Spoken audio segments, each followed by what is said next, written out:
La pantalla se encendió sola. 3 palabras en la oscuridad del salón. ¿Él ya sabe algo? Levanté los ojos hacia Amparo. Dormía con la boca ligeramente abierta, el pelo suelto sobre el cojín del sofá, el teléfono todavía en la mano, como si incluso dormida necesitara protegerlo. Tenía 49 años y en ese instante, con esa luz azul reflejándose en su cara, parecía exactamente la misma mujer que conocí en un baile de verano hace 27 años. Y eso, de alguna manera que aún no sé cómo explicar del todo, lo hacía todo mucho peor. Deslicé la vista hacia la pantalla. No era mi intención, nunca lo es, cuando la vida decide romperse. Él ya sabe algo, y debajo, en letras pequeñas, la respuesta de Amparo: no, nunca va a descubrir. Antes de continuar, suscríbete al canal, activa la campanita porque todos los días tenemos nuevas historias. Deja tu like y cuéntanos en los comentarios desde qué ciudad nos estás viendo. Mi nombre es Rodrigo Casas Montero. Tengo 53 años, soy auditor fiscal en la delegación de la Agencia Tributaria de Valladolid y llevo 27 años casado con la misma mujer. 27 años pagando una hipoteca, criando a un hijo, construyendo algo que creí sólido con cada euro que gané y cada hora que dormí menos de lo que debía. Comencé en este oficio en 1994, recién salido de la universidad, cuando los expedientes todavía se archivaban en carpetas de cartón marrón y las inspecciones se hacían a mano con calculadoras de sobremesa que pesaban más que el maletín. Aprendí a leer números antes que personas y durante muchos años creí que eso era suficiente. Soy el tipo de hombre que revisa 3 veces un informe antes de firmarlo. El que recuerda con exactitud en qué fecha entró cada partida en un libro contable. El que detecta una discrepancia de 80 euros en un balance de 4 millones sin necesidad de calculadora. El tipo al que, en su sano juicio, nadie debería intentar esconderle nada durante mucho tiempo. Y sin embargo, esa noche era un martes, el 4 de febrero. Pasaban 10 minutos de las 2 de la madrugada cuando me levanté a buscar un vaso de agua. Llevaba semanas durmiendo mal, aunque en aquel momento no habría sabido explicar con precisión por qué. El cuerpo sabe cosas que la mente se resiste a formular. Lo sé ahora.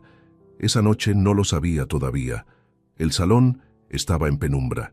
Solo la pequeña luz naranja del router parpadeando en la esquina, ese ruido suave del tráfico lejano que de madrugada suena diferente, más hueco, como si la ciudad también respirara distinto cuando cree que nadie la escucha. Amparo estaba en el sofá. No era raro que se quedara allí.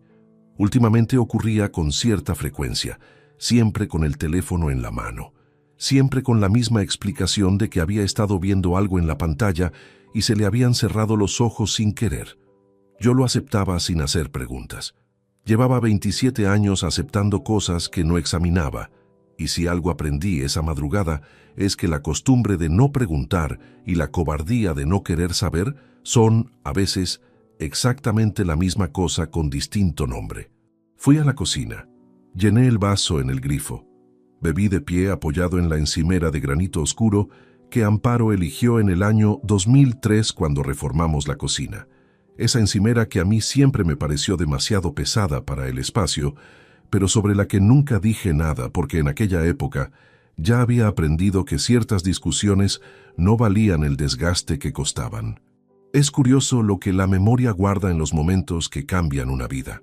La encimera, el grifo que goteaba por el lado derecho, el zumbido grave del frigorífico que llevábamos meses posponiendo revisar. Al volver al dormitorio, pasé por delante del sofá, y la pantalla se encendió.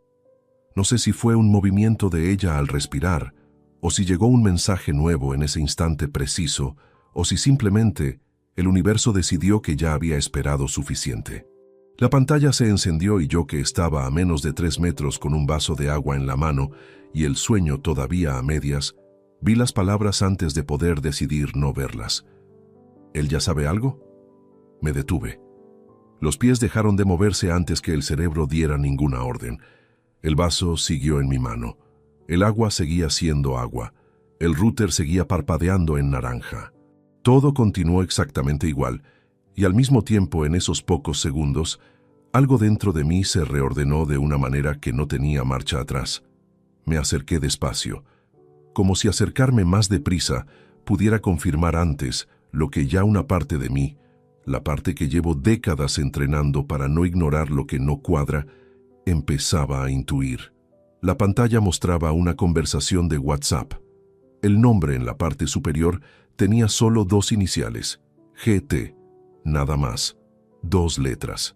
Y debajo el hilo de mensajes, y al final la pregunta de GT y la respuesta de mi esposa, escrita a la 1:58 de la madrugada, 6 minutos antes de que yo me levantara.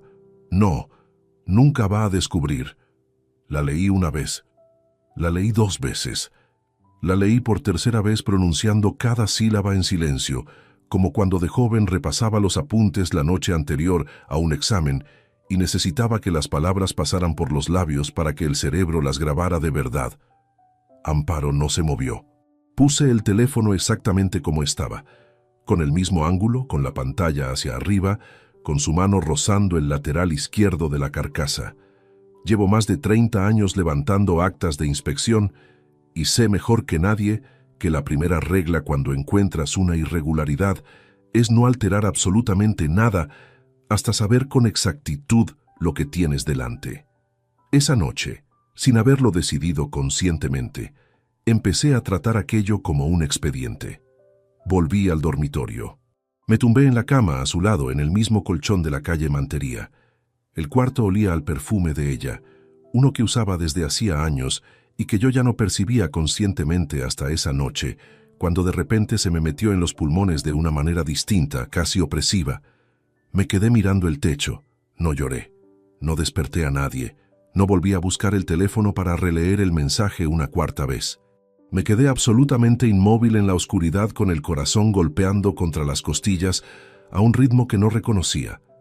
Y la cabeza, esa cabeza entrenada durante décadas para encontrar lo que no cuadra en un balance, comenzó a trabajar sola en el silencio. 2 iniciales. GT. ¿Cuánto tiempo llevaba esto? ¿Desde cuándo exactamente?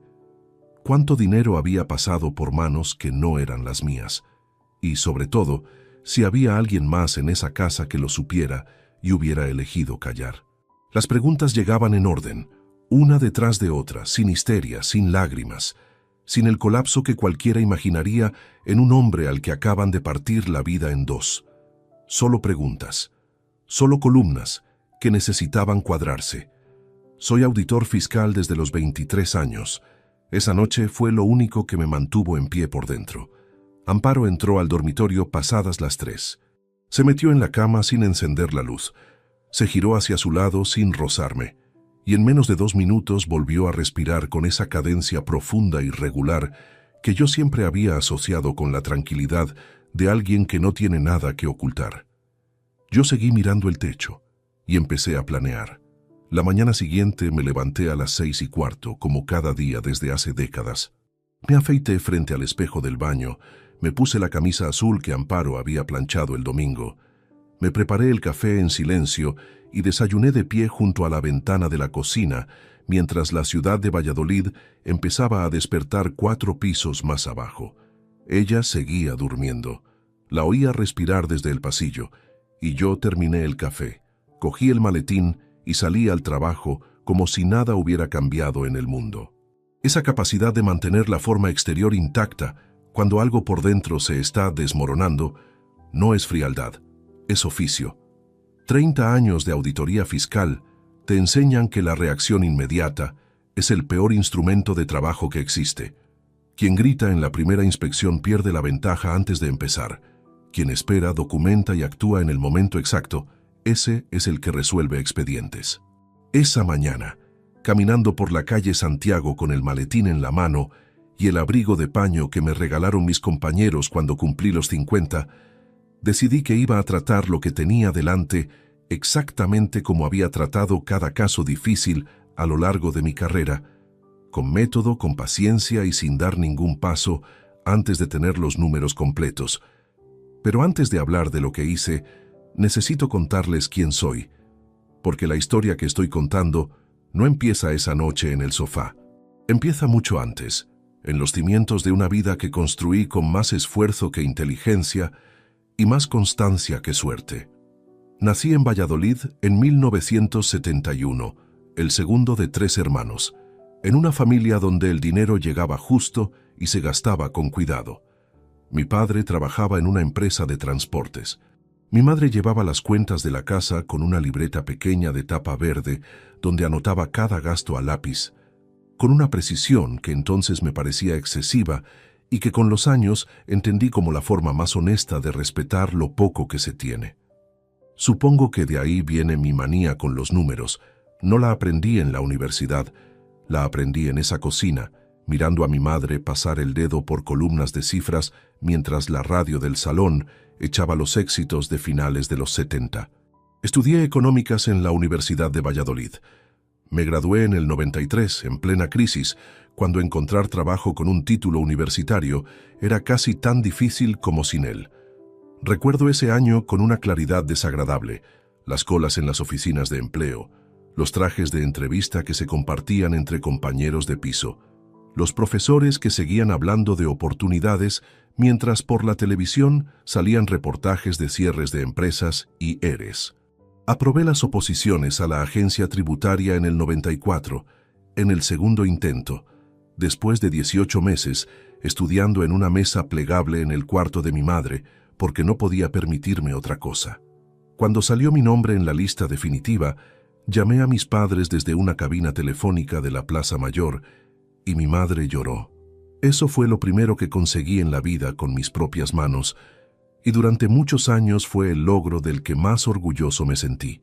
A Amparo Villanueva la conocí en agosto de 1995. Un baile en el pueblo de su familia, en un municipio pequeño al sur de la provincia. Yo había ido con Eusebio Prados, mi amigo de siempre, compañero de carrera y más tarde colega en la agencia, que tenía familia allí y me arrastró casi a la fuerza argumentando que llevar 3 meses encerrado estudiando normativa tributaria no era vida para nadie. Amparo estaba con un grupo de amigas junto a la barra. Tenía 22 años, el pelo recogido y una manera de reírse que ocupaba todo el espacio a su alrededor. Estuvimos hablando hasta que apagaron las luces del recinto. Nos casamos en septiembre de 1997, en la parroquia de San Lorenzo, con 84 invitados y una tarta, que aún recuerdo porque Amparo tardó 3 semanas en decidirse por el relleno y al final eligió el que yo había sugerido desde el principio. Durante los primeros años, el matrimonio fue lo que se supone que debe ser. Pequeños problemas cotidianos, ajustes de carácter, noches difíciles y mañanas mejores.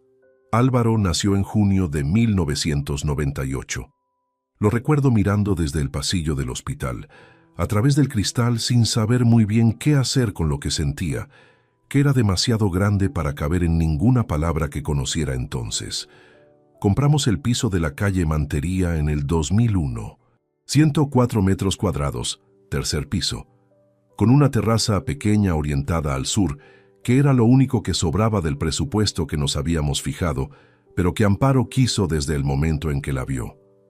Tardamos 8 años en terminar de pagar la hipoteca. 8 años en los que yo trabajé más horas de las que debería haber trabajado, estuve menos presente de lo que debería haber estado y acepté que cubrir económicamente cada necesidad de la familia era lo mismo que cubrir cada necesidad de la familia. No lo era. Lo sé ahora con una certeza que ya no sirve de nada. Hubo cosas que perdí por el camino sin darme cuenta. El cumpleaños de Álvaro cuando cumplió 8 años, que me pilló en una inspección en Burgos, y llegué cuando ya habían apagado las velas. La graduación de un sobrino al que no pude acompañar porque tenía un plazo inamovible en una auditoría compleja. Las vacaciones de agosto del 2009 que cancelé en el último momento, porque surgió un caso urgente, y Amparo se fue sola con el niño a la costa. Esas ausencias no me pesan como excusa, me pesan como hechos. Las pongo encima de la mesa porque forman parte de lo que fui.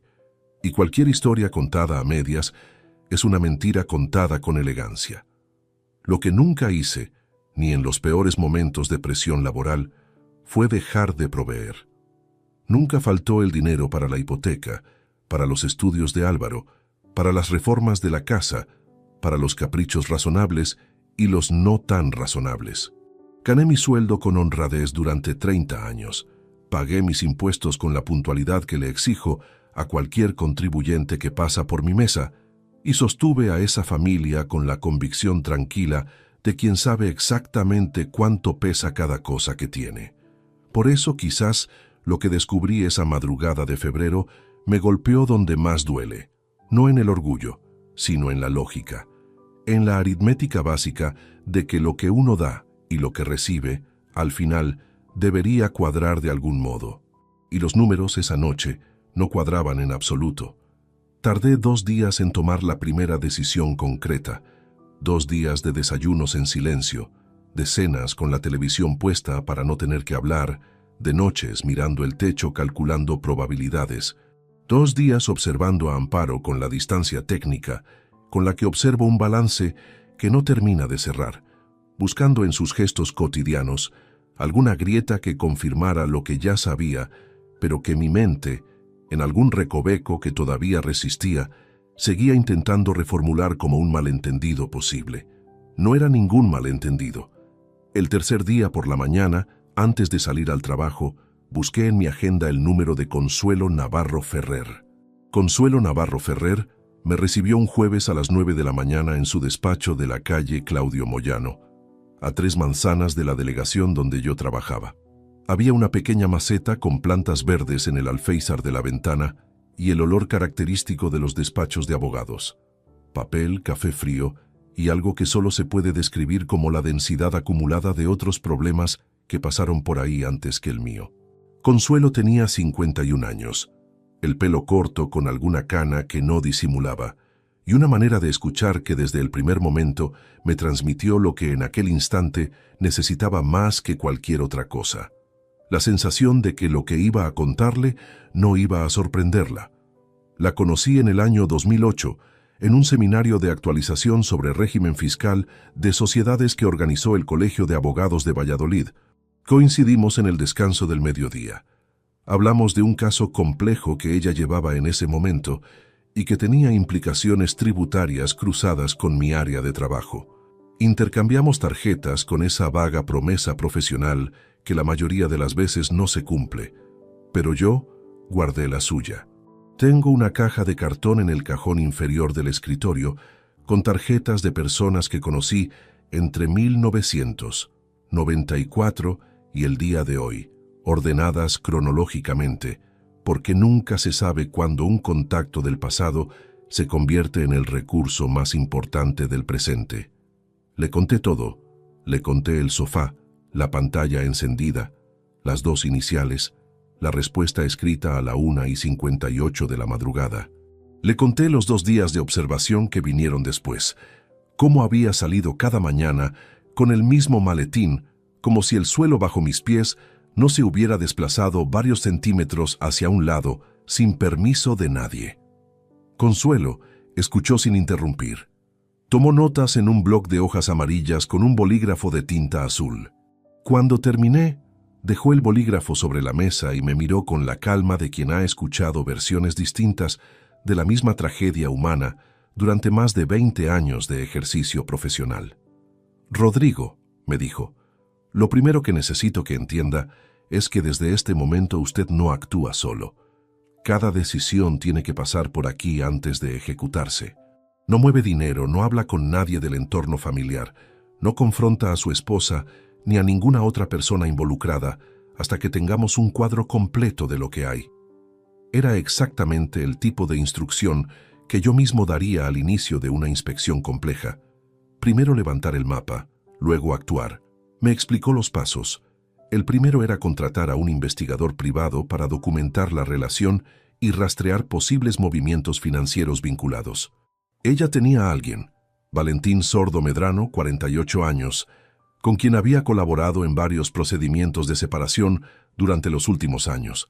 Meticuloso, discreto y con experiencia en casos que mezclaban infidelidad con desvío patrimonial. Me pidió autorización para contactarle esa misma tarde. Se la di sin dudar. Salí del despacho a las 10:20. El frío de febrero en Valladolid tiene una textura particular. No es el frío húmedo del norte ni el seco de la meseta en enero, sino algo intermedio que se instala en los hombros con una persistencia casi personal. Caminé hasta la delegación sin prisa, con las manos en los bolsillos, y por primera vez desde la noche del martes sentí algo parecido a la estabilidad. No alivio, estabilidad. El alivio llega cuando el problema desaparece. La estabilidad llega cuando se encuentra el método para abordarlo.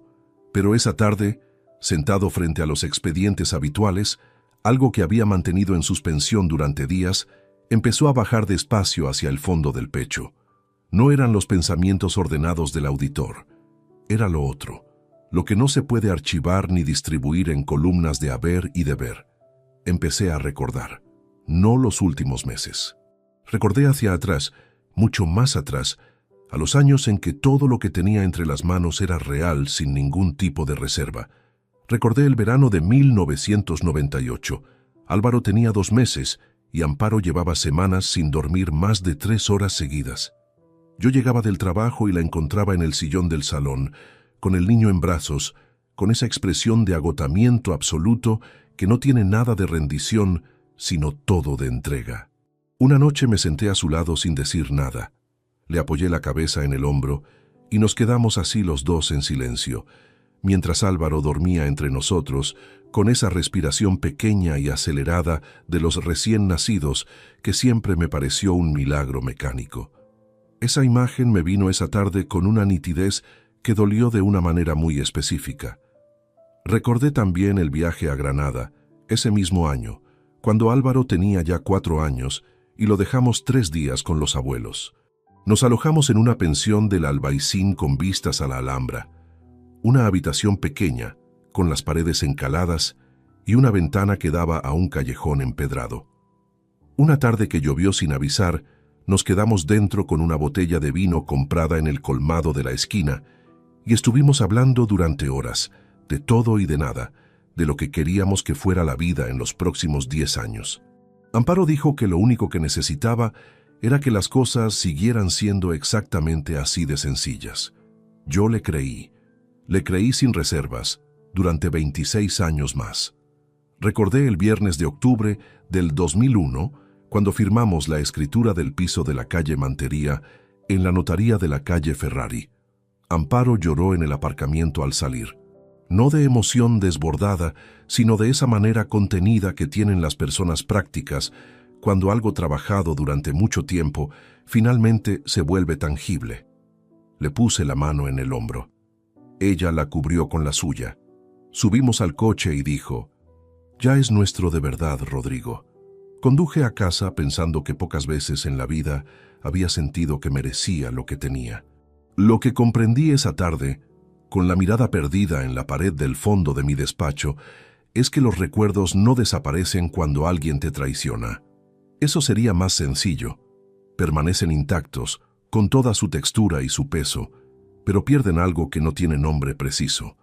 Pierden la certeza de que fueron compartidos de la misma manera por los dos lados, y esa pérdida es, en cierto sentido, más definitiva que el olvido, porque el olvido borra, pero esto no borra nada. Deja todo en su sitio y le quita el suelo de debajo. No lloré esa tarde. Guardé cada imagen en el mismo lugar donde uno guarda las cosas que ya no pueden cambiarse. Cerré los expedientes del día, ordené los papeles sobre la mesa y apagué el flexo. Esa noche, cuando aparcaba frente al edificio, Eusebio Prados me llamó al móvil. No sabía nada todavía. Solo llamaba para quedar esa semana, como hacíamos regularmente desde hacía años. Le dije que sí, que el jueves me venía bien. Quedamos en el bar de siempre, en la plaza de Fuente Dorada, a las 8. Colgué, apagué el motor y me quedé un momento mirando la fachada del edificio. El buzón con mi apellido en letras negras sobre fondo blanco. Las luces del tercero encendidas. La terraza sur que sobraba del presupuesto, pero que Amparo quiso desde el primer momento que la vio. Al día siguiente, Consuelo llamó para confirmar que Valentín Sordo Medrano aceptaba el encargo. Comenzaba el lunes siguiente. Lo que encontraría en las semanas siguientes superaría todo lo que yo, en mis cálculos más fríos, había llegado a considerar posible. El jueves llegó con niebla baja sobre el Pisuerga, de esa que no moja pero pesa, que se instala entre los edificios del centro como si no tuviera intención de marcharse en todo el día. Eusebio Prados me esperaba ya en el bar de la plaza de Fuente Dorada cuando llegué a las 8:05, con su taza de café a medias y el periódico doblado sobre la mesa en la postura característica de quien lleva leyendo lo mismo desde hace décadas sin cansarse de hacerlo. Tiene 56 años, Eusebio, 2 más que yo, y compartimos más horas de trabajo, más cafés y más silencios incómodos que la mayoría de los matrimonios que he conocido. Es el tipo de persona que no necesita que le cuentes un problema para darse cuenta de que lo tienes. Me saludó sin levantarse, como siempre, señalando mi silla con el mentón. Llamó al camarero con 2 dedos levantados. Me trajo un cortado sin que yo lo pidiera, porque en 30 años de amistad ha aprendido que después de las 7 de la tarde cambio el café largo por el corto. Estuvimos un rato hablando de cosas sin peso. Un expediente complicado que a él le había llegado esa semana desde una empresa constructora de Palencia.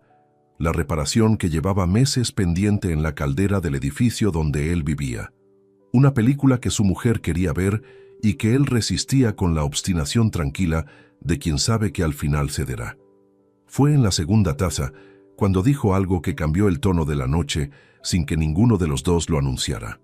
Oye, Rodrigo, no sé si tiene importancia, pero hace unas semanas estuve mirando los números de aquel fondo de ahorro que mencionaste el verano pasado, el que lleváis conjuntamente tú y Amparo.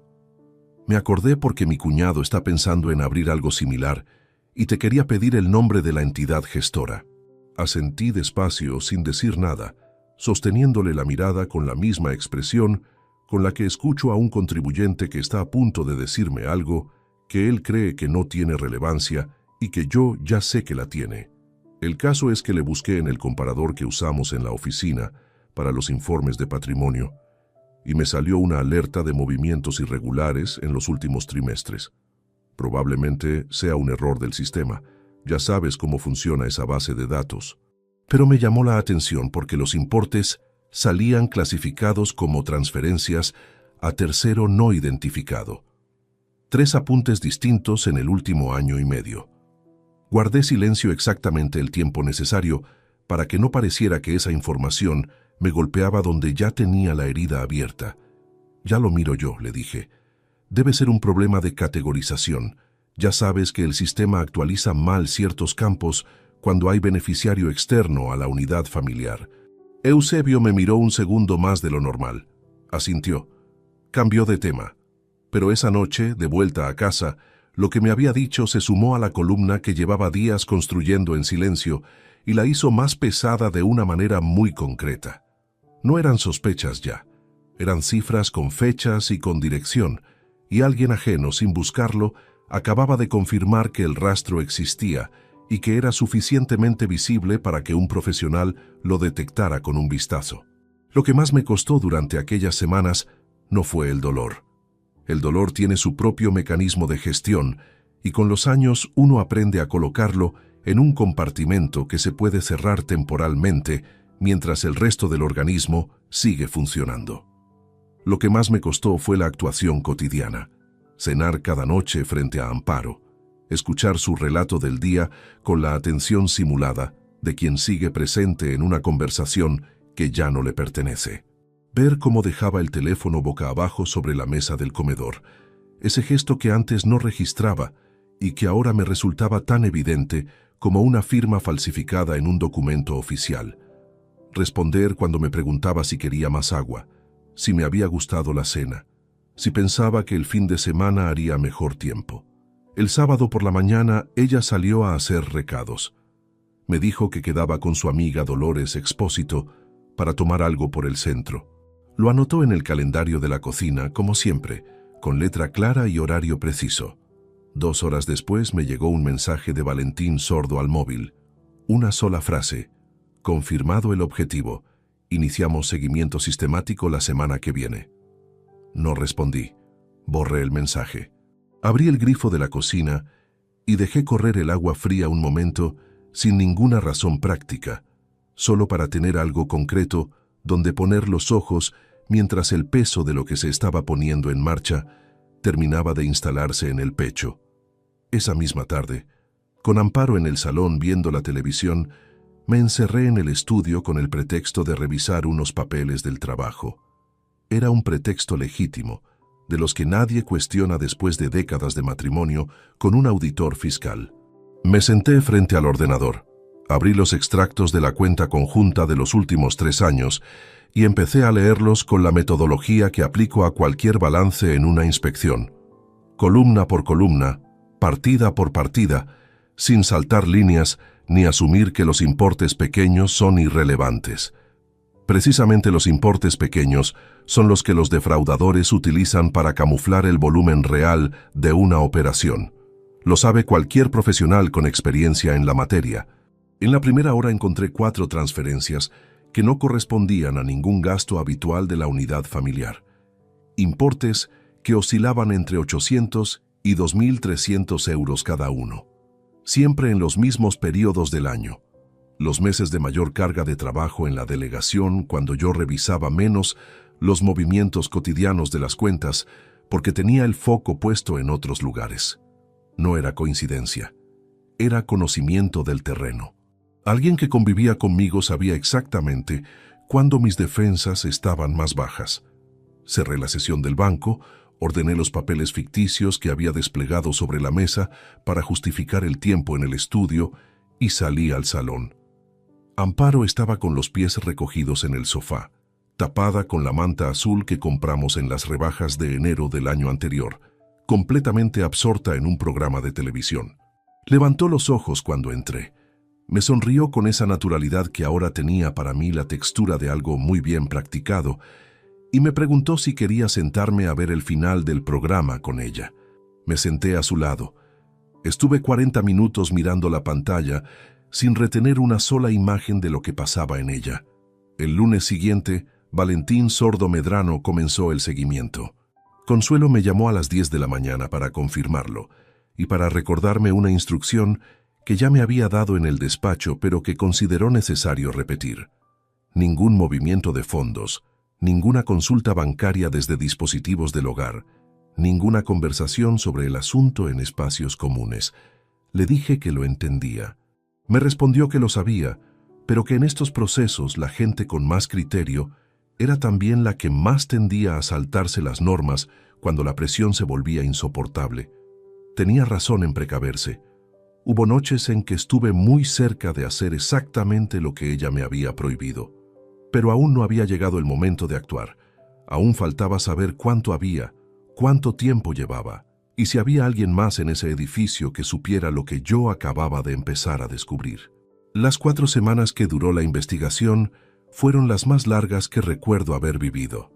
No por la angustia de no saber, sino por la angustia específica de saber demasiado y al mismo tiempo demasiado poco. Tenía una certeza sin contorno todavía, que algo estaba mal, que las 2 iniciales en la pantalla del teléfono no eran un malentendido ni una interpretación exagerada, que las transferencias que había encontrado en los extractos no se explicaban con ninguna categoría de gasto legítimo. Pero la certeza sin documentación no es más que opinión, y yo llevaba 30 años aprendiendo que la opinión sin respaldo documental no sirve para nada en ningún procedimiento que importe. Valentín Sordo Medrano trabajaba sin dar señales de vida innecesarias. Consuelo me había advertido que así era su método: silencio durante el proceso, entrega única al cierre. Ningún avance parcial, ningún mensaje de actualización que pudiera crear trazabilidad digital en momentos delicados. Una sola comunicación cuando el cuadro estuviera completo. Lo entendí y lo respeté, aunque hubo noches en que ese silencio pesaba de una manera muy concreta contra el techo del dormitorio. Durante esas 4 semanas mantuve la rutina con una disciplina que en otro contexto habría considerado excesiva. Desayunos, trabajo, cenas. Conversaciones sobre facturas del hogar, sobre el tiempo que seguía haciendo frío, sobre si había que llamar al técnico para revisar la caldera antes de que terminara el invierno. Amparo no notó nada distinto en mí, o si lo notó, no lo mencionó. Llevábamos suficientes años juntos como para que ciertos silencios pasaran desapercibidos dentro del ruido sordo de lo cotidiano. El dossier llegó un lunes, 1 de marzo. Consuelo me llamó a las 2:15 de la tarde para decirme que Valentín había terminado y que podía pasar a recoger la documentación esa misma tarde a las 6. Colgué el teléfono en el despacho, terminé de revisar el informe que tenía entre manos con una concentración que no era real sino mecánica, y a las 5:30 pedí permiso para salir antes argumentando una gestión personal. Nadie preguntó nada. En una delegación de funcionarios de carrera, las gestiones personales son un derecho adquirido que nadie examina. Recogí el sobre en el despacho de Consuelo. Era un sobre de cartulina gris, grueso, cerrado con solapa engomada. Lo puse en el maletín sin abrirlo allí. Consuelo me miró con la misma calma profesional de siempre, pero había algo en su expresión que no había visto en las citas anteriores. No era lástima. Era algo más parecido a la preparación silenciosa que se le ofrece a alguien antes de un momento, que no tiene vuelta atrás. Me fui al coche. Aparqué en el Paseo de Zorrilla, en una zona de estacionamiento libre que a esa hora del lunes estaba medio vacía. Apagué el motor. Dejé el maletín en el asiento del copiloto. Estuve un minuto entero con las manos sobre el volante, sin hacer nada, mirando el parabrisas donde la luz de la tarde de marzo dibujaba un reflejo pálido de los árboles del paseo. Después abrí el sobre. Lo primero que salió fue una hoja con un índice. Valentín era metódico de una manera que reconocí de inmediato como la de alguien que ha aprendido que el orden del material es tan importante como el material mismo. Fotografías con fecha y hora impresas en el margen inferior derecho, registros de seguimiento con localización y duración, fotocopia de un contrato de arrendamiento, extractos bancarios con anotaciones a bolígrafo señalando los importes relevantes. Las fotografías eran 16. Las fui pasando una por una despacio, con la misma meticulosidad con la que reviso un expediente de auditoría, aunque las manos no me respondían del todo. Amparo y un hombre al que no conocía de nada, caminando por una calle que Valentín había identificado en sus notas como el Paseo de la Glorieta de Salamanca, sentados en la terraza de un bar, entrando juntos en un portal de la calle San Bernardo, en el barrio universitario. Saliendo del mismo portal horas después. 7 de las 16 fotografías eran de ese portal. Las fechas cubrían un periodo de 4 meses, pero Valentín aclaraba en sus notas que era la muestra documentada, no el periodo total del seguimiento. El hombre era Germán Tejada Fuentes, 45 años, empresario del sector inmobiliario con actividad registrada en Salamanca y Madrid, casado, con 2 hijos.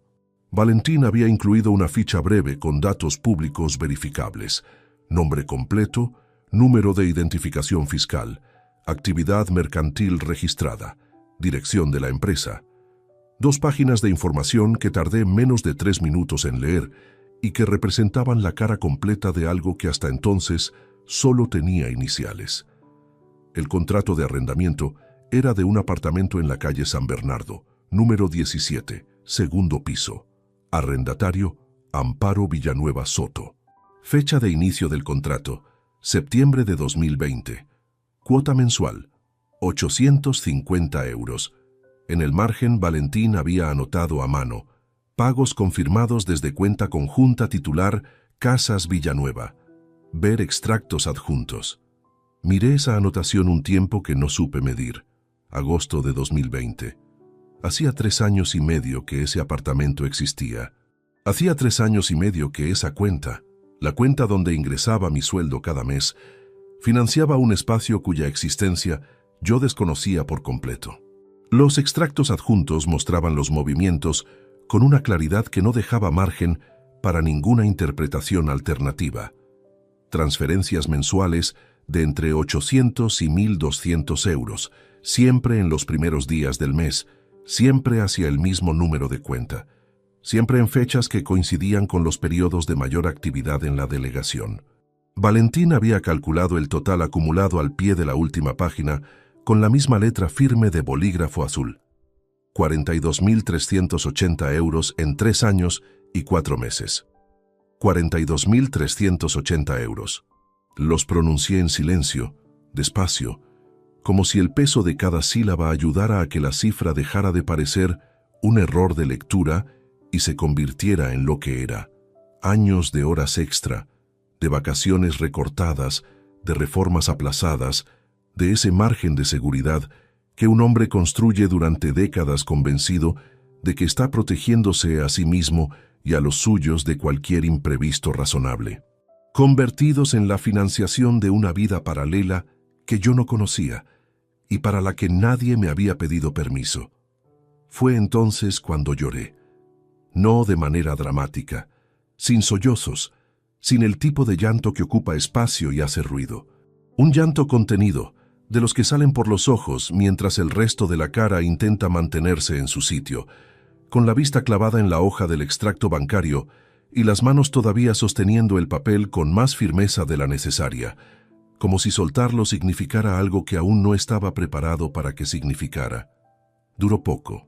Me permití exactamente lo que calculé que podía permitirme: el tiempo de que el aparcamiento siguiera semivacío, de que nadie caminara demasiado cerca del coche, de que la tarde de marzo terminara de oscurecer sin testigos.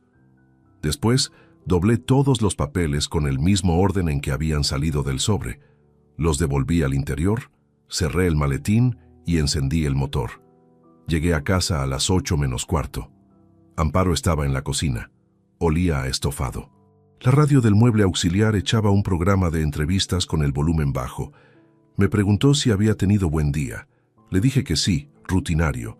Me senté a la mesa y cené en silencio con ella durante 40 minutos, con el maletín apoyado contra la pata de mi silla, con el sobre dentro, con los 42.380 euros convertidos en papel entre nosotros dos sin que ella lo supiera. Lo que aún no sabía yo era que esos papeles, con ser todo lo que eran, no contenían la parte más difícil de lo que me quedaba por leer. Eso llegaría en los días siguientes. Y vendría de donde menos lo esperaba. 2 días después de recoger el dossier, Consuelo me llamó a media mañana para pedirme que pasara por su despacho esa misma tarde. Su tono no era el de una cita de trámite.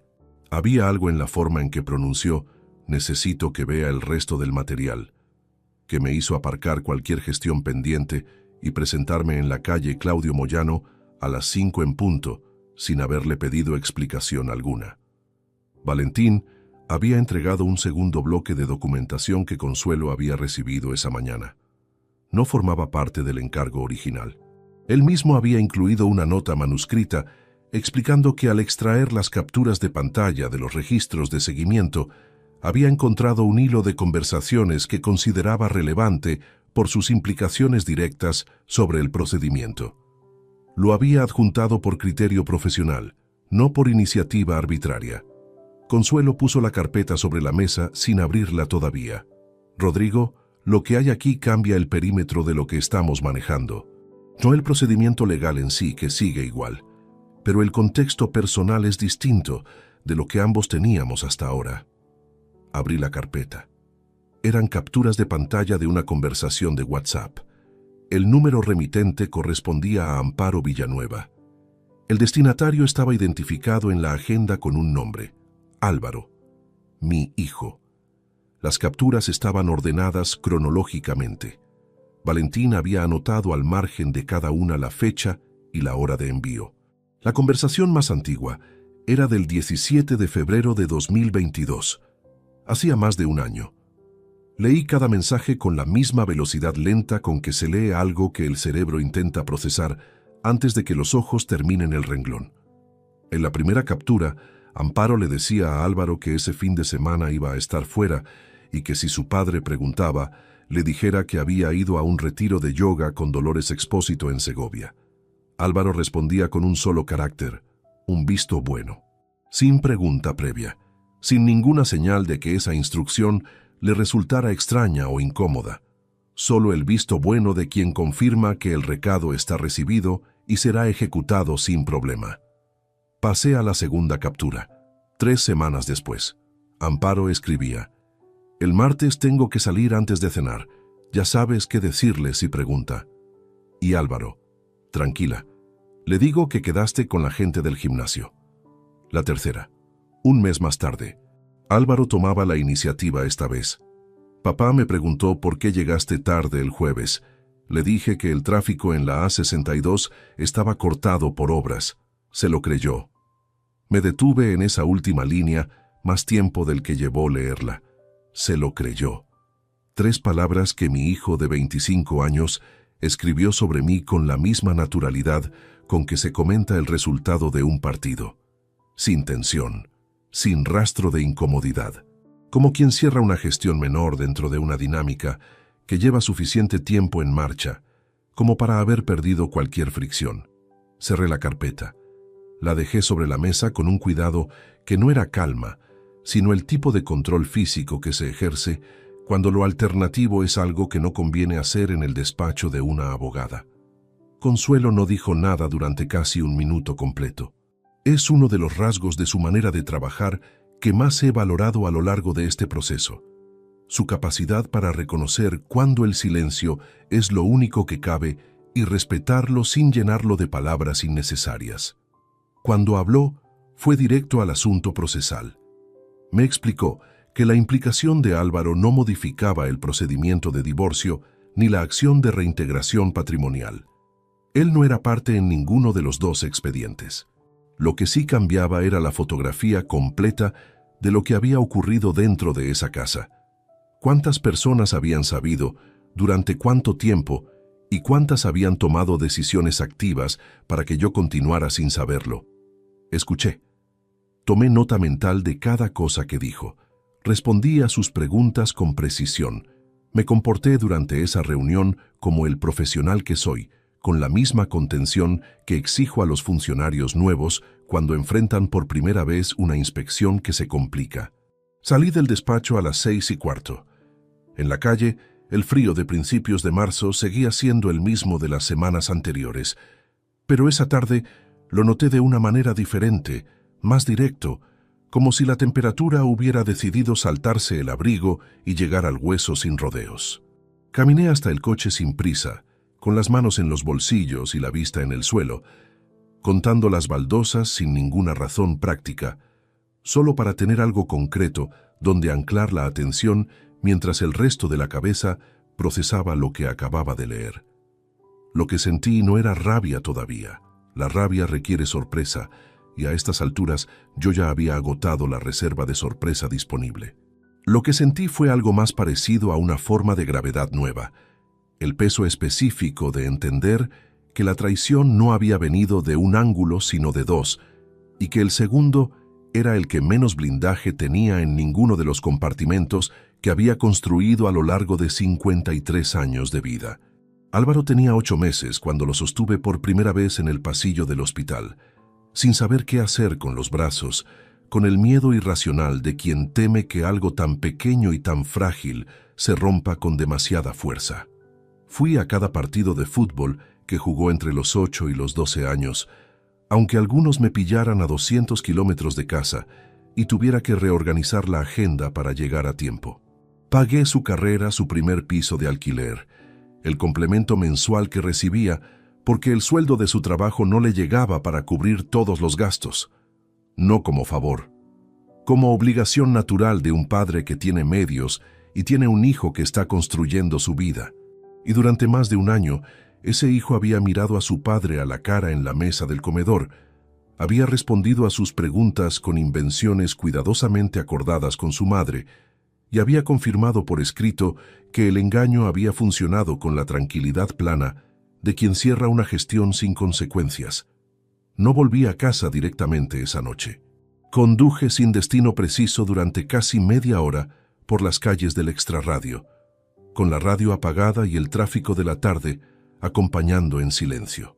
Acabé aparcando en un descampado junto al polígono industrial del sur, donde no había nadie a esa hora, solo las luces de las naves al fondo y el ruido lejano de la ronda. Me quedé allí sentado en la oscuridad del coche un tiempo que no me di. No llamé a Eusebio. No llamé a Consuelo.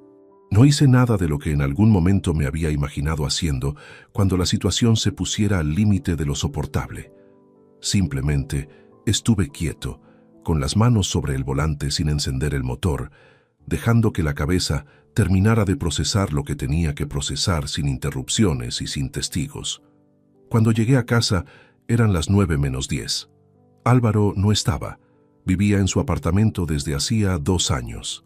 Amparo cenaba frente al televisor con el plato en la bandeja del sofá. Me preguntó si quería que le calentara algo.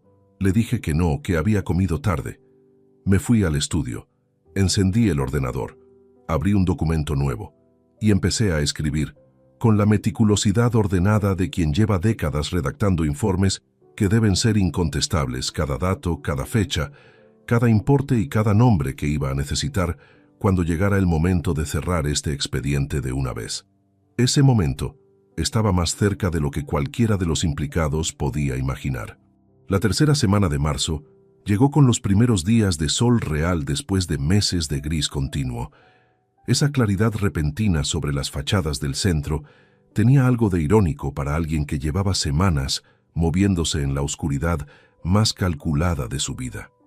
Pero la luz no cambia los hechos, solo los ilumina de manera diferente, y los hechos que yo manejaba en ese momento no necesitaban más iluminación. Necesitaban estructura, secuencia y el momento exacto para ser ejecutados. Consuelo había trabajado con una meticulosidad que reconocí de inmediato, como la de alguien que no comete errores por prisa.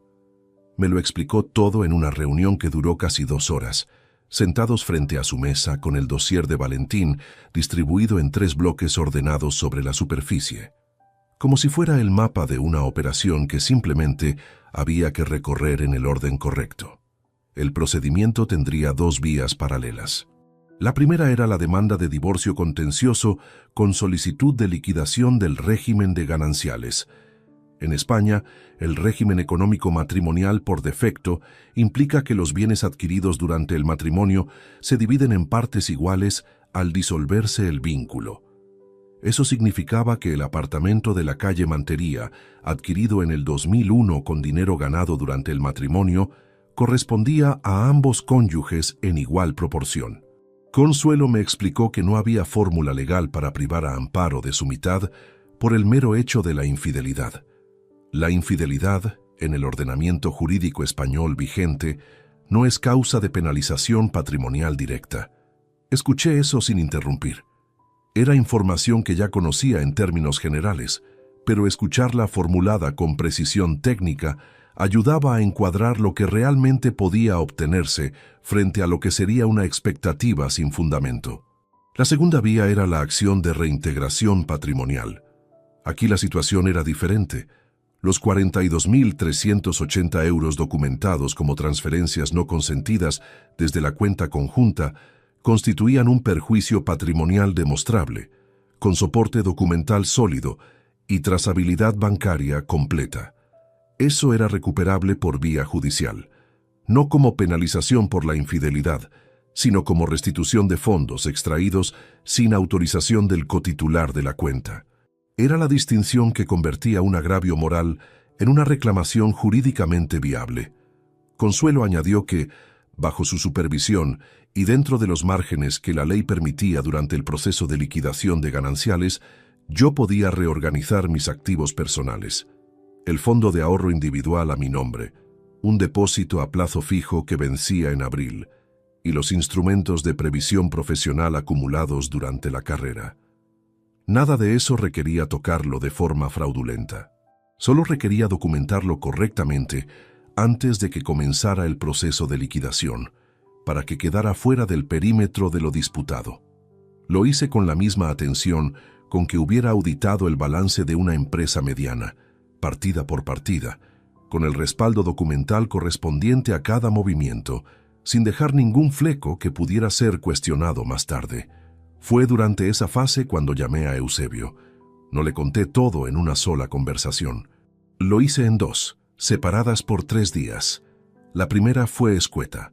Le dije que estaba en medio de un proceso serio que involucraba las cuentas familiares y que necesitaba un segundo par de ojos con criterio técnico para revisar 3 años de extractos.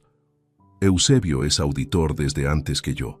Ha trabajado en casos de fraude patrimonial dentro de la delegación durante más de una década.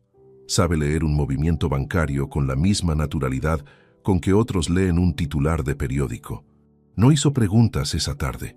Solo dijo que el sábado por la mañana estaba libre y que si quería podíamos quedar en su oficina particular donde tenía los programas de análisis instalados. El sábado a las 10 estábamos los dos frente a su pantalla con los extractos de los últimos 3 años y 4 meses distribuidos en hojas de cálculo. Eusebio trabajaba en silencio, con la concentración específica de quien tiene un objetivo claro y no necesita comentar cada paso para demostrarlo. Yo señalaba los apuntes que ya había identificado. Él los marcaba, los clasificaba y continuaba línea por línea sin saltarse ninguna. En la segunda hora, encontró 3 transferencias que yo había pasado por alto. Importes menores que los anteriores, entre 320 y 580 euros cada uno, distribuidos en fechas que no seguían el patrón mensual regular y por eso habían quedado fuera de mi primera revisión. Pero el número de cuenta destino era el mismo que en los apuntes mayores.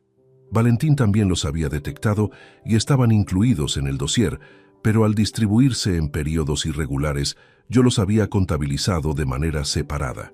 Sumados al total, añadían 1.470 euros adicionales al monto documentado. Eusebio imprimió la hoja de análisis consolidado, la firmó como revisión técnica independiente y me la entregó sin ningún comentario sobre lo que implicaba. Fue en ese momento cuando le conté el resto. No todo de golpe, sino lo esencial. ¿Quién era GT? ¿Cuánto tiempo llevaba el apartamento de Salamanca? Lo que Álvaro había hecho durante más de un año. Eusebio escuchó con los codos apoyados en la mesa y los dedos entrelazados, mirando la hoja impresa entre nosotros. Cuando terminé de hablar, levantó los ojos y dijo una sola cosa. «Dime qué necesitas y cuándo». No hubo más palabras que esas. Con 30 años de amistad encima, saber que alguien está de tu lado no requiere discurso.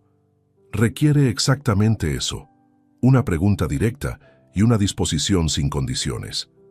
Le dije que por el momento ya tenía lo que necesitaba de él, que cuando llegara el momento de la reunión familiar me avisaría con suficiente antelación para que pudiera estar disponible si algo se complicaba. Asintió. Recogimos los papeles, guardamos las hojas de cálculo en una carpeta encriptada en su ordenador y salimos a tomar un café en el bar de abajo, como si fuera una mañana cualquiera de sábado. Esa misma tarde, Consuelo protocolizó la demanda de divorcio en el juzgado de primera instancia de Valladolid. La acción de reintegración patrimonial fue presentada de manera simultánea como pieza separada del mismo procedimiento. A partir de ese momento, el reloj jurídico comenzó a correr de manera oficial e irreversible.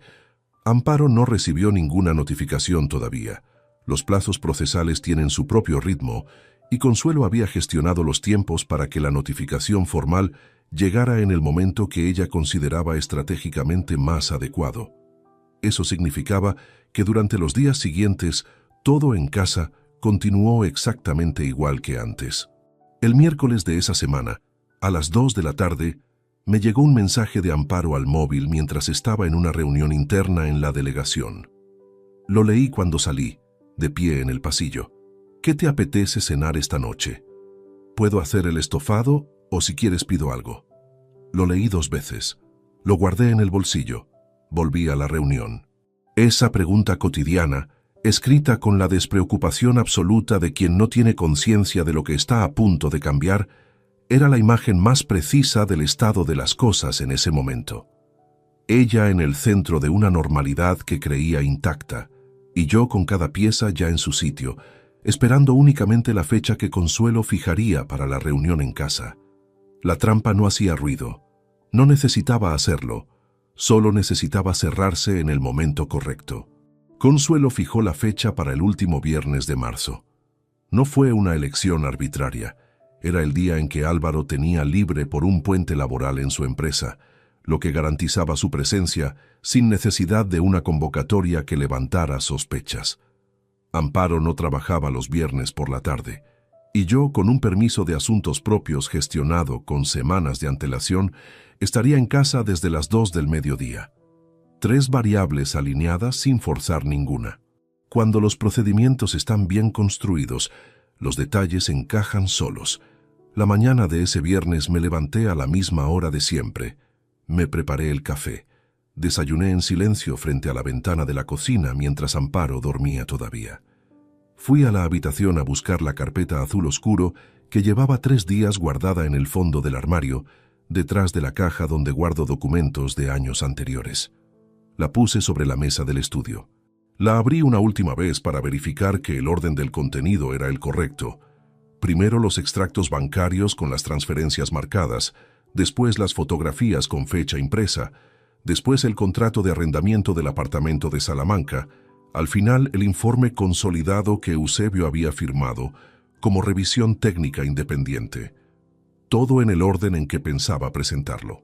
Todo con la lógica de quien sabe que el impacto de una prueba depende no solo de su existencia, sino de la secuencia en que se muestra. Cerré la carpeta.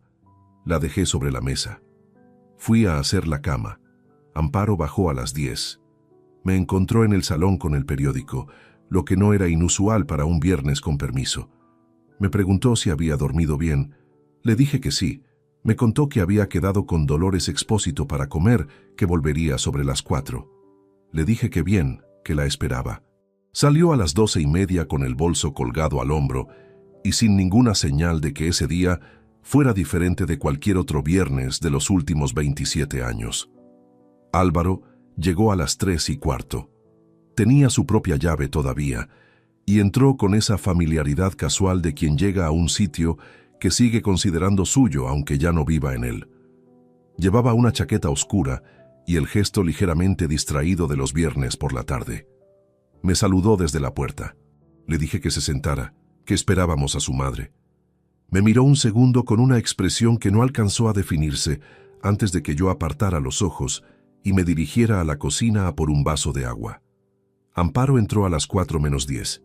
Escuché la llave en la cerradura, el sonido del bolso colgado en el perchero del recibidor, sus pasos sobre el parquet del pasillo. Entró al salón con la naturalidad de quien llega a casa después de una comida tranquila. Vio a Álvaro sentado en el sillón. Me vio a mí de pie junto a la mesa del comedor, con la carpeta azul oscuro sobre la superficie. «¿Qué pasa?», dijo. Su tono no era inquieto todavía. Era el tono de quien percibe algo distinto en el ambiente, pero aún lo interpreta como algo menor, resolvible con una explicación sencilla. «Siéntate, Amparo». Se sentó en el sofá. Álvaro no se movió del sillón. Ninguno de los dos habló. Abrí la carpeta.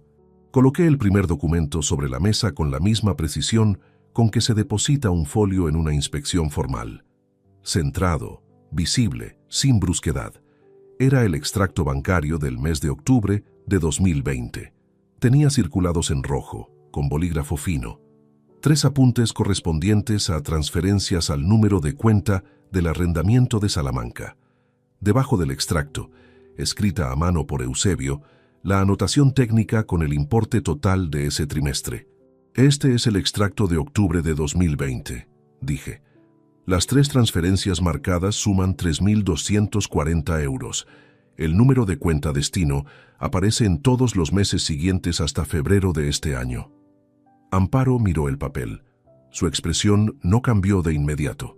Ese retraso de unos segundos entre la vista y la reacción es algo que he observado muchas veces a lo largo de mi carrera. Ocurre cuando alguien está procesando no solo lo que ve, sino lo que significa que lo estén viendo. Puse el segundo documento encima del primero. El contrato de arrendamiento del apartamento de la calle San Bernardo, número 17, segundo piso, Salamanca. Arrendataria, Amparo Villanueva, Soto. Fecha de inicio, septiembre de 2020. Su nombre, su firma al pie de la última página. Entonces la vi cambiar. No fue un cambio dramático, fue una especie de descenso, como si algo que había estado sostenido durante mucho tiempo bajo tensión cediera de repente de manera silenciosa. Los hombros, la mandíbula, la manera en que sus manos se juntaron sobre el regazo. «Rodrigo», empezó a hablar con la voz de quien busca el tono correcto antes de tener las palabras. «Todavía no he terminado. Puse las fotografías. 16 imágenes ordenadas por fecha. Amparo y Germán Tejada Fuentes en el Paseo de la Glorieta, en la terraza del bar, entrando al portal, saliendo horas después. Las fechas en el margen inferior derecho de cada una, impresas con la precisión automática de una cámara de seguimiento profesional. El silencio en el salón fue de una calidad que no había experimentado antes dentro de esas paredes. No era el silencio de las noches tranquilas, ni el de las discusiones que se cortan antes de terminar. Era el silencio de algo que llega a su punto final sin que nadie pueda hacer nada para desviar su trayectoria. Amparo negó primero, no con argumentos elaborados, sino con esa negación instintiva que antecede a cualquier razonamiento. «Esto no es lo que parece», dijo, y después, «puedo explicarlo», y después nada, porque las fotografías tienen la propiedad de no necesitar explicación. Lloró, no de manera contenida, sino con el llanto abierto de quien ya no tiene energía para administrar la imagen que proyecta. Me pidió que no lo hiciera. Me dijo que podíamos hablar, que podía cambiar, que lo que había habido con Germán no era lo que yo estaba pensando, aunque las pruebas dijeran exactamente lo contrario. Álvaro permanecía en el sillón sin moverse, con la vista clavada en el suelo, sin intervenir.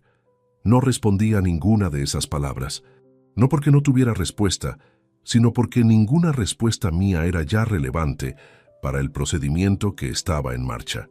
Saqué el último documento de la carpeta. Era una copia del escrito de demanda de divorcio presentado en el juzgado de primera instancia de Valladolid, con el sello de entrada del registro. Junto a él, la copia de la acción de reintegración patrimonial por 42.380 euros, con el desglose completo de transferencias documentadas. «El divorcio ya está presentado», dije. «La demanda de reintegración también. Consuelo Navarro lleva el procedimiento. Cualquier comunicación futura sobre los términos se hace a través de ella». Amparo me miró desde el sofá con una expresión que no era ya de negación ni de súplica, sino de algo más difícil de nombrar. El reconocimiento de que la persona que tenía delante no era la que había calculado que sería en este momento. Había esperado otra versión de mí, una más ruidosa, más frágil, más fácil de manejar. No había contado con esta. La ley española era clara en los términos. Su mitad de los gananciales era inviolable. El reparto del piso de la calle Mantería se haría conforme a derecho. Pero los 42.380 euros extraídos sin consentimiento serían devueltos por orden judicial, y el valor del apartamento principal, por acuerdo documentado dentro de la liquidación de gananciales, quedaría adjudicado a mi parte como compensación acordada en los términos que Consuelo había negociado. No era ruina. Era exactamente lo que la ley permitía obtener cuando los hechos están bien documentados y el procedimiento está bien llevado. No levanté la voz en ningún momento de esa tarde. No hubo reproches enumerados ni acusaciones formuladas en voz alta. Solo documentos sobre una mesa y las consecuencias de lo que estaba escrito en ellos. Antes de cerrar la carpeta, me volví hacia Álvaro. Tenía algo que decirle a él también. Y eso no podía esperar. Me volví hacia Álvaro despacio. Amparo seguía en el sofá con los ojos húmedos y las manos juntas sobre el regazo, pero en ese momento ella ya no era el centro de lo que quedaba por hacer en esa habitación. Lo que venía ahora no tenía que ver con documentos bancarios, ni con contratos de arrendamiento, ni con procedimientos judiciales en marcha. Lo que venía ahora era distinto en su naturaleza, porque no había papel que lo resumiera, ni abogada que lo gestionara. Era solo entre él y yo. Álvaro levantó los ojos del suelo cuando notó que me acercaba. Tenía 25 años y en ese instante, sentado en ese sillón con la chaqueta oscura y las manos apoyadas en las rodillas, parecía considerablemente más joven que eso. Hay algo en la culpa verificada que reduce a las personas a una versión anterior de sí mismas, como si el peso de lo que hicieron los devolviera a una edad en que todavía no habían aprendido a sostenerla. No me senté. Me quedé de pie frente a él, a una distancia razonable, con las manos en los bolsillos del pantalón. «Álvaro», Dije su nombre sin más, y en ese único nombre puse todo el espacio que necesitaba para que entendiera que lo que seguía no era el comienzo de una discusión, sino el final de algo que ya había sido decidido. Él abrió la boca. La cerró. Volvió a abrirla. «Papá, yo no...» Empezó con esa construcción que sirve para todo, y no dice nada.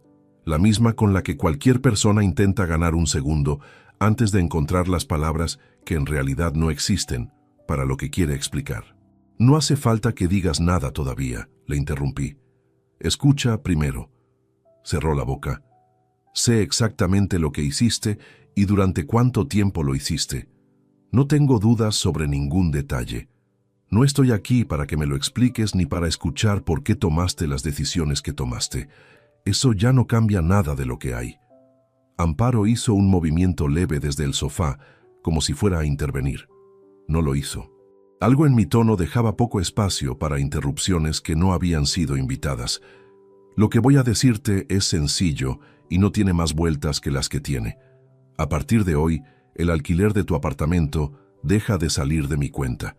El seguro médico privado que tienes a mi cargo queda cancelado con el próximo período de facturación. La transferencia mensual que recibes para complementar tu sueldo no se va a producir más». Álvaro parpadeó. Era evidente que había entrado a esa reunión sin calcular que el resultado pudiera incluir consecuencias directas sobre él. Había venido, probablemente, asumiendo que su papel en todo esto era de testigo circunstancial de una conversación entre sus padres. No había considerado que era también parte del expediente. «No te estoy castigando», continué. «No funciona así. No eres un niño al que se le quita la paga de fin de semana por mal comportamiento. Tienes 25 años, un trabajo y la capacidad de sostenerte solo. Lo que estoy haciendo es dejar de pagarte una vida que a partir de ahora tendrás que construir con tus propias decisiones y con las consecuencias de las que ya tomaste». Se puso de pie. No de manera agresiva, sino con ese impulso físico que tiene la gente cuando necesita estar a la misma altura que el problema que tiene delante. «Papá, por favor, entiende que mamá me pidió que... Lo sé, que no tenía manera de... Lo sé, Álvaro. No podía enfrentarme a ella, no podía decirte algo así sin... Lo sé todo». Mi voz no subió un solo tono. «Conozco cada mensaje, conozco las fechas, conozco lo que escribiste cuando confirmaste que el engaño había funcionado. No necesito que me lo cuentes, solo necesito que entiendas lo que te estoy diciendo». Se quedó callado. Amparo miraba desde el sofá sin intervenir, con esa expresión de quien reconoce que cualquier palabra suya en este momento empeoraría las cosas para ambos. Álvaro tenía los ojos brillantes. No lloraba todavía, pero estaba cerca, y en ese instante, viéndolo allí de pie con la chaqueta oscura y esa expresión de quien acaba de entender que el suelo bajo sus pies era más fino de lo que calculaba, algo en mí registró un dolor muy específico que no tenía nada que ver con rabia. Era el dolor de reconocer que ese chico al que sostuve con los brazos torpes en el pasillo de un hospital, hacía 25 años, había llegado a ese momento por una serie de decisiones propias, tomadas con suficiente edad para conocer su peso, y que ninguna cantidad de amor paterno podía reescribir eso. Hubo un momento años atrás que recordé en ese instante sin haberlo convocado. Álvaro tendría unos 16 años. Había tenido un problema en el instituto, algo relacionado con una pelea menor, y yo llegué tarde esa tarde porque tenía una inspección abierta que no podía dejar a medias.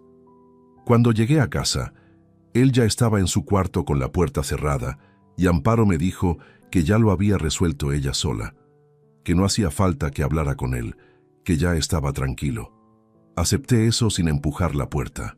Lo acepté porque era más sencillo, y porque la inspección me había dejado agotado, y porque en aquel momento no entendí que ciertas puertas que no se abren a tiempo se quedan cerradas de maneras que no siempre son reversibles. Ese recuerdo no me absolvía. Tampoco me condenaba. Solo me recordaba que lo que había entre ese chico y yo era más complejo que una traición limpia, y que la complejidad no cambiaba las consecuencias, pero sí cambiaba el peso con que uno las ejecutaba. Álvaro, No te voy a expulsar de mi vida con un portazo. No voy a bloquearte el teléfono ni a decirte que no quiero volver a verte. No soy ese tipo de hombre y nunca lo he sido. Pero tampoco voy a seguir siendo el fondo sobre el que apoyas tus decisiones, cuando esas decisiones incluyen mirarme a la cara sabiendo lo que sabías. Él intentó decir algo más. Las palabras no terminaron de salir. La relación que quieras tener con tu madre es tuya. Cómo gestionas lo que ella te pidió y lo que tú aceptaste hacer es algo que tendrás que resolver contigo mismo con el tiempo que necesites. Pero el padre que pagaba, que cubría, que estaba detrás de cada gasto sin que nadie se lo agradeciera especialmente, ese ya no está disponible. Y no porque esté enfadado, sino porque ese papel requería una confianza que no existe ya. Amparo intervino por fin, con la voz quebrada. Rodrigo, no le hagas esto a él. Él no tuvo culpa de... Amparo. Me volví hacia ella con la misma calma con que me había dirigido a Álvaro. Ya hemos terminado tú y yo. Lo que hablo con mi hijo ahora no te corresponde. Ella no dijo nada más. Álvaro se sentó de nuevo despacio, como si las piernas hubieran decidido solas que ya no tenía sentido seguir de pie. Se pasó una mano por la cara. Respiró una vez, profundo y lento. Le di un momento. Después fui a buscar la carpeta azul oscuro, la cerré con el cierre de plástico y la puse bajo el brazo. Os dejo para que habléis los dos, dije. Yo tengo que hacer unas llamadas. Me fui al estudio. Cerré la puerta sin pestillo porque no necesitaba el gesto del portazo para que el peso de lo que acababa de ocurrir en ese salón quedara claro para todos los que estaban en ese apartamento. Desde el otro lado de la puerta llegaban voces bajas. No distinguí las palabras y no intenté distinguirlas. Lo que se dijeran Amparo y Álvaro en esa sala ya no era información que necesitara recopilar. El expediente estaba cerrado. Lo que quedaba pertenecía a ellos, y al tiempo que tardaran en entender las dimensiones exactas de lo que habían perdido. Llamé a Consuelo. Le dije que la reunión había concluido sin incidentes y que el desarrollo había sido el previsto. Me confirmó que la semana siguiente llegaría la notificación formal al domicilio y que a partir de ese momento los plazos procesales comenzarían a correr de manera oficial. Colgué. Me quedé sentado en la silla del estudio con la carpeta sobre la mesa y las manos apoyadas en la superficie de madera oscura que llevaba en ese cuarto desde el año 2004. La misma silla donde había pasado noches enteras con expedientes de trabajo. La misma mesa donde había revisado los extractos bancarios 3 semanas atrás, en la oscuridad, mientras Amparo veía la televisión al otro lado de la puerta. Esa mesa iba a quedarse conmigo. Lo había acordado con Consuelo dentro de la liquidación de enseres del hogar. Era uno de los pocos objetos de ese apartamento sobre el que tenía una certeza afectiva completamente limpia, sin ninguna capa de ambigüedad encima. Afuera, el apartamento estaba en silencio, y yo, por primera vez en muchas semanas también, me mudé un sábado de principios de mayo con 2 maletas, la mesa del estudio y 4 cajas de cartón. No fue una mudanza triste en el sentido convencional que uno imagina cuando escucha esa palabra. No hubo llantos en el rellano ni despedida prolongada frente a la puerta del piso de la calle Mantería. Hubo 2 viajes en el coche, el portero del edificio nuevo que me ayudó a subir las cajas sin preguntar nada, y el sonido seco de una llave girando en una cerradura que todavía no reconocía como mía. El apartamento de las Delicias tenía 68 metros cuadrados, tercer piso sin terraza, ventanas orientadas al norte. Era funcional y sin carácter, de esos pisos que los propietarios alquilan amuebrados con lo estrictamente necesario y que esperan que el inquilino llene de algo propio con el tiempo. Las paredes eran de un blanco neutro que en los primeros días me pareció excesivo y que después aprendí a leer como una forma de página en blanco que no había pedido, pero que tampoco podía devolver. Coloqué la mesa del estudio junto a la ventana del dormitorio. Ese fue el primer gesto que hice cuando terminé de subir todas las cajas, antes de deshacer ninguna, antes de buscar las sábanas ni de conectar el router. Poner esa mesa en ese sitio fue lo primero porque era el único objeto de todo lo que había traído que sabía exactamente dónde quería que estuviera. Los primeros días fueron de una aridez que no esperaba, no porque la situación fuera nueva para el razonamiento, que la había procesado con suficiente anticipación como para no llegar a ella sin preparación, sino porque el razonamiento y el cuerpo funcionan en registros distintos y el cuerpo tarda más en actualizar sus respuestas. Me levantaba a las 6:15 por inercia y tardaba unos segundos en recordar que no tenía que bajar al volumen la cafetera para no despertar a nadie. Preparaba café para uno y durante la primera semana lo hice 2 veces en cantidad para 2 sin darme cuenta hasta que tenía la segunda taza en la mano sin destinatario. Son esos detalles menudos los que acumulan el peso real de un cambio, no los grandes gestos ni las decisiones documentadas. La taza de más, el espacio vacío en el perchero del recibidor, el silencio de las 9 de la noche sin televisión de fondo. En el trabajo nadie preguntó directamente. En una delegación de funcionarios de carrera, los asuntos personales circulan por canales laterales, en comentarios de pasillo y en miradas que se esquivan con precisión, pero rara vez alguien formula la pregunta en voz alta. Mis compañeros más cercanos notaron algo en las primeras semanas. Lo sé porque conozco suficientemente bien a cada uno de ellos, pero respetaron el perímetro sin necesidad de que yo lo dibujara explícitamente. Ese tipo de discreción colectiva es, en ciertos contextos, una forma de lealtad que vale más que cualquier muestra de afecto ruidosa. Eusebio fue la excepción, como siempre. Los jueves a las 8 seguíamos quedando en el bar de la plaza de Fuente Dorada, aunque ahora el trayecto era distinto para mí, porque Las Delicias quedaba al otro lado de la ciudad. Llegaba caminando cuando el tiempo lo permitía, que en mayo en Valladolid es frecuente aunque impredecible, y esos 20 minutos a pie por la tarde me fueron resultando útiles de una manera que no había anticipado. Caminar sin destino urgente, sin el peso del maletín de la inspección, sin la necesidad de llegar a ningún sitio antes de lo previsto, tenía algo de recuperación lenta de un ritmo que había perdido hacía demasiados años, sin registrar su ausencia. Con Eusebio hablábamos poco de lo ocurrido, no porque el tema estuviera vedado, sino porque ya había sido dicho lo esencial y repetirlo no añadía nada útil.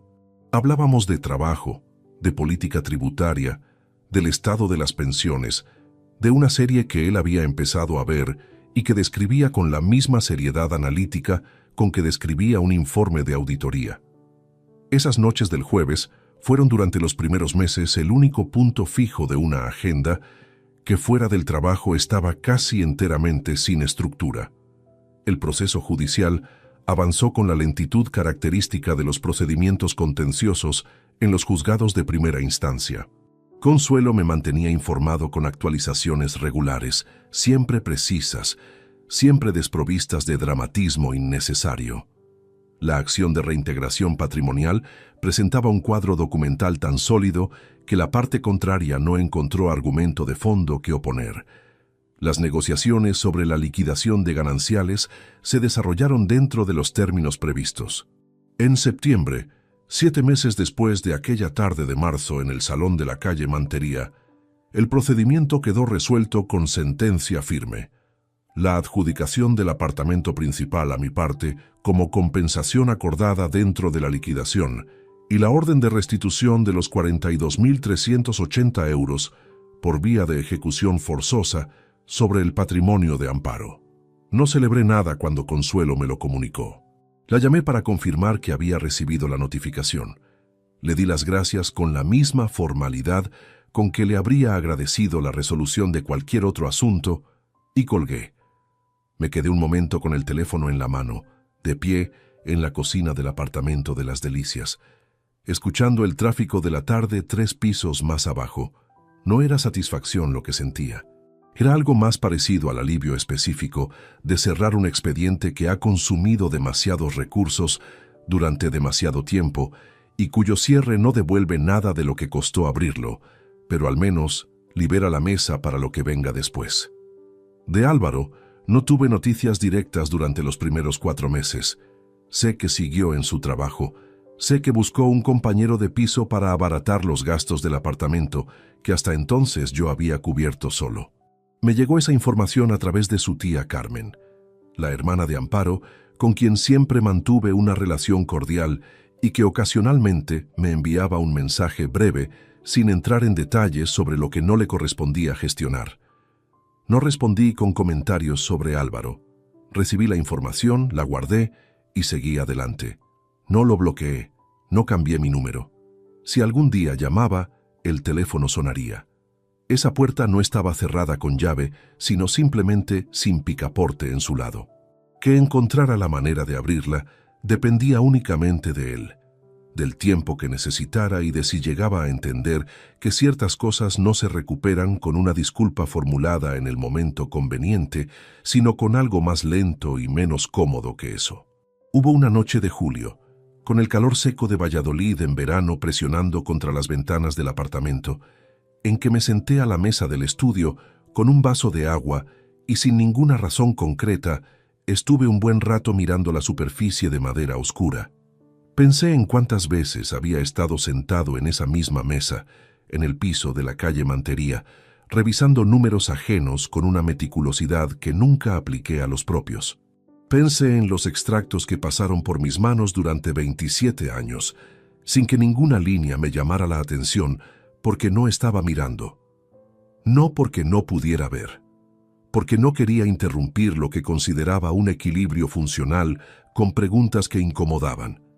Esa noche entendí algo que no había formulado con tanta claridad hasta entonces, que la experiencia técnica acumulada durante décadas es una herramienta poderosa solo cuando se aplica en la dirección correcta. Durante 30 años, la apliqué hacia afuera, hacia los expedientes de otros, hacia los balances de empresas y las declaraciones de contribuyentes que pasaban por mi mesa. Y mientras lo hacía con rigor y con resultados, en casa dejé de mirar, porque mirar requería una valentía distinta de la profesional, más incómoda, sin procedimiento establecido que la respaldara. No era una conclusión reconfortante, pero era honesta. Que a los 53 años, con una mesa conocida en un apartamento nuevo y una rutina que todavía estaba aprendiendo a habitar, la honestidad sin adornos era lo único que me parecía que valía la pena conservar. El otoño llegó con las primeras lluvias de septiembre y las hojas de los plátanos del paseo empezaron a cambiar de color con esa puntualidad vegetal que no depende de ninguna decisión humana. Me compré un abrigo nuevo, el primero en 5 años, uno distinto al de paño que llevaba desde los 50. Ese gesto menor, que cualquiera consideraría irrelevante, tuvo para mí algo de declaración silenciosa, que el hombre que salía cada mañana de ese apartamento de las Delicias no era el mismo que había entrado en mayo, y que esa diferencia, con todo su coste y toda su aridez, era también el principio de algo que todavía no tenía nombre completo, pero que ya se sentía más firme bajo los pies que cualquier cosa que hubiera pisado en mucho tiempo. Un domingo de noviembre me desperté sin alarma, algo que no había ocurrido de manera voluntaria en más de 30 años. No había expedientes urgentes ni reuniones tempranas, ni ninguna de las razones que durante décadas habían convertido el domingo en una prolongación menor del resto de la semana. Me quedé un momento en la cama escuchando el silencio del apartamento de las Delicias, ese silencio que en los primeros meses me había resultado excesivo y que ahora reconocía como una textura propia, distinta del silencio del piso de la calle Mantería, que siempre había tenido debajo el rumor de alguien más, respirando en otra habitación. Me preparé el café despacio, sin el automatismo apresurado de los días laborables. Lo tomé de pie junto a la ventana del salón, mirando la calle todavía húmeda de la lluvia de la noche anterior, con los plátanos del paseo ya casi desnudos y el cielo de noviembre de Valladolid en ese tono gris perla que no es oscuro ni luminoso, sino algo intermedio que con los años he aprendido a encontrar honesto. Hacía 8 meses de aquella tarde de marzo en el salón de la calle Mantería. Hacía 6 desde la mudanza, hacía 3 desde la sentencia firme. Y esa mañana de domingo era la primera vez en todo ese tiempo que me sentaba frente a lo ocurrido, sin la urgencia de ningún paso siguiente que gestionar. El procedimiento concluyó dentro de los términos previstos. Los 42.380 euros fueron restituidos por ejecución forzosa en 2 plazos, el segundo de los cuales ingresó en mi cuenta el primer martes de octubre. El apartamento de la calle Mantería quedó adjudicado a mi parte dentro de la liquidación de gananciales y estaba en ese momento en manos de un agente inmobiliario que Consuelo me había recomendado. No tenía intención de volver a vivir allí. Tenía intención de vender, de cerrar ese capítulo con la misma limpieza con que se cierra cualquier expediente y de usar lo obtenido para construir algo que fuera enteramente mío en cada una de sus partes. Amparo se había instalado en casa de su hermana Carmen mientras resolvía su situación. No buscaba información sobre sus pasos. Lo que hiciera con el resto de su vida era una variable que había salido definitivamente del perímetro de lo que me concernía. De Álvaro supe a finales de octubre que había llamado a su tío Bernardo para pedirle consejo sobre cómo hablar conmigo. Bernardo me lo comunicó en un mensaje escueto, sin tomar partido. Le respondí que lo agradecía y que si Álvaro decidía llamar directamente, la línea estaba disponible. No llamó en noviembre. Quizás necesitaba más tiempo del que yo calculaba o un tipo de madurez que todavía estaba en proceso de construir. A los 25 años hay cosas que no se comprenden hasta que el peso de las propias consecuencias te enseña lo que ninguna conversación paternal puede enseñarte antes de tiempo. Lo sé porque yo también tuve 25 años y también tomé decisiones cuyo coste real solo me di mucho después, cuando ya no era posible deshacer el camino andado. Lo que más me ha costado de este proceso no fue la rabia, que existió, pero fue manejable, ni la sensación de haber sido engañado, que fue real pero tiene sus límites naturales cuando la mente es analítica por entrenamiento y por temperamento. Lo que más me costó fue algo que no encontré en ningún expediente ni en ninguna columna de extractos bancarios: la revisión obligatoria de quién había sido yo dentro de ese matrimonio durante 27 años. No me refiero a culpabilidad, me refiero a honestidad. Fui un marido trabajador, responsable y económicamente fiel a cada compromiso que contraje el día que firmé el acta en la parroquia de San Lorenzo. También fui un hombre que eligió durante demasiado tiempo la comodidad del equilibrio aparente sobre la incomodidad de preguntar lo que no cuadraba.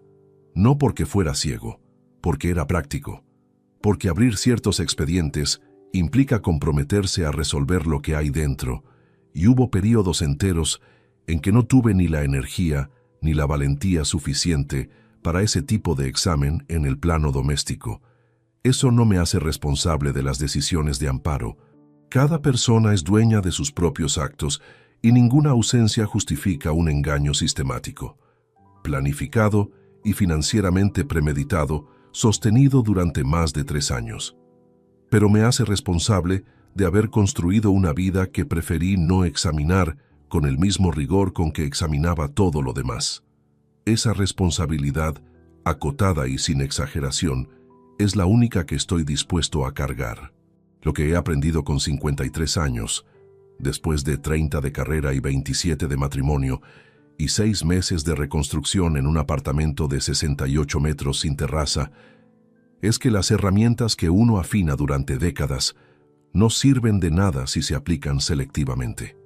Las mismas capacidades que me permitieron detectar fraudes en balances de millones de euros estuvieron disponibles durante años para revisar mi propia vida y elegí no usarlas. Y que esa elección, más que ninguna otra cosa, es la lección que vale la pena extraer de todo lo que ocurrió. Si hay algo que quiero que permanezca de esta historia para quien la escucha, no es el importe de la sentencia ni el resultado del procedimiento. Es algo más sencillo y más difícil al mismo tiempo, que vigilar lo que construyes no es desconfianza, es respeto por el esfuerzo que costó construirlo. Que revisar lo que se da por garantizado no es paranoia, es la responsabilidad de alguien que tiene algo que proteger, y que cuando la experiencia acumulada durante décadas se pone al servicio de la propia vida con la misma seriedad con que se pone al servicio del trabajo, Las sorpresas reducen considerablemente su capacidad de doblarte. Terminé el café. Lavé la taza en el fregadero. La puse a escurrir y me sequé las manos en el paño de cocina con ese gesto repetido cada mañana durante toda mi vida adulta, en cocinas distintas, con la misma rutina de siempre. Sobre la encimera, junto al hervidor de agua, estaba el teléfono móvil, la pantalla apagada, inerte, sin mensajes que esperar ni conversaciones que vigilar, sin pantallas que se enciendan solas en la oscuridad de un salón con algo que no estaba destinado a mis ojos. Lo cogí, lo desbloqueé. Entré en el contacto de Eusebio y le escribí: «El jueves te invito yo». 3 palabras, sin explicación adicional. Él sabría exactamente lo que significaban. Puse el teléfono boca arriba sobre la encimera, a plena vista, sin necesidad de esconder nada en ninguna dirección, y fui a buscar el abrigo nuevo para salir a caminar por las calles de noviembre de una ciudad que estaba aprendiendo a ser mía de una manera diferente, más limpia y más silenciosa, como solo pueden serlo las cosas que se ganan por segunda vez, sabiendo con exactitud cuánto cuestan. Si te gustó esta historia, dale like al video, suscríbete al canal y comparte tus impresiones en los comentarios. Para escuchar la próxima historia, haz clic en la caja de la izquierda. Gracias por vernos.